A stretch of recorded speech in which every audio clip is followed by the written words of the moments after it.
Sir मैं आपकी हालत समझता हूँ, लेकिन आपकी यहाँ बहुत जरूरत है। ठीक है, मैं पहुंच रहा हूँ। हॉस्पिटल चलो। लेकिन सर वो जल्दी चलो, इमरजेंसी है।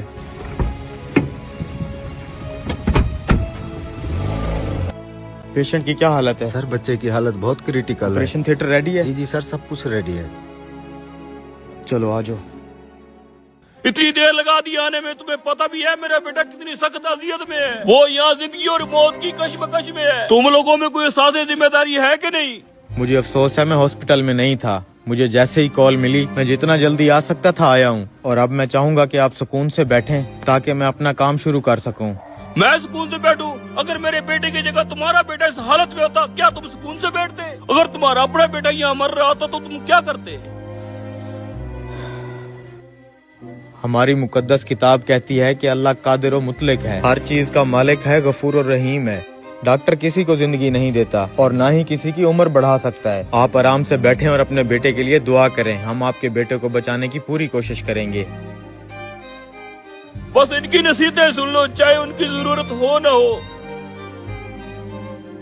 सर आपने इसकी बदतमीजी का जवाब क्यों नहीं दिया? वो परेशान है बेचारा, तुम बस जल्दी से हर चीज रेडी करो। जी सर रेडी है।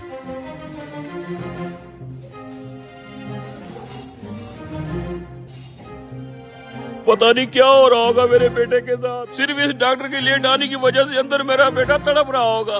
अगर मेरे बेटे को कुछ हो गया तो मैं छोड़ूंगा इस डॉक्टर को। सर बहुत हिम्मत वाले हैं आप। जिन हालात में आप थे और आप यहाँ आ गए, बहुत बड़ा दिल है आपका। 2 घंटे से ऑपरेशन चल रहा है। जैसे ही डॉक्टर ऑपरेशन थिएटर से निकल के कोई खबर देता है, मैं तुम्हें फोन करके बता दूंगा। सर पेशेंट का तो बहुत खून बह चुका है। ये तो बहुत ही मुश्किल ऑपरेशन है। मैं पूरी कोशिश कर रहा हूँ, अल्लाह के हुक्म से ये बिल्कुल ठीक हो जाएगा। बस तुम लोग दुआ करते रहो। आपका बेटा अब खतरे से बाहर है। अगर मजीद कोई सवाल हो तो इन डॉक्टर साहब से पूछ लीजिएगा। देखो इसे, कितना मगरूर है ये आदमी। एक लम्हे के लिए ही नहीं रुका कि मैं अपने बेटे की हालत के बारे में पूछ लेता।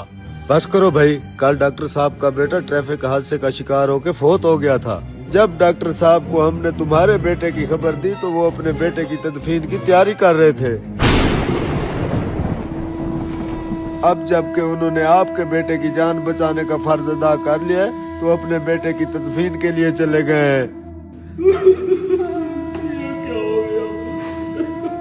कभी किसी पर बेजा तनकीद ना करो, क्योंकि तुम नहीं जानते कि दूसरे की जिंदगी कैसी है और वो किन मुश्किलात में मुब्तला है। तुम्हें नहीं पता कि वो तुम्हारे काम आने के लिए कितनी बड़ी कुर्बानी दे के आ रहा है।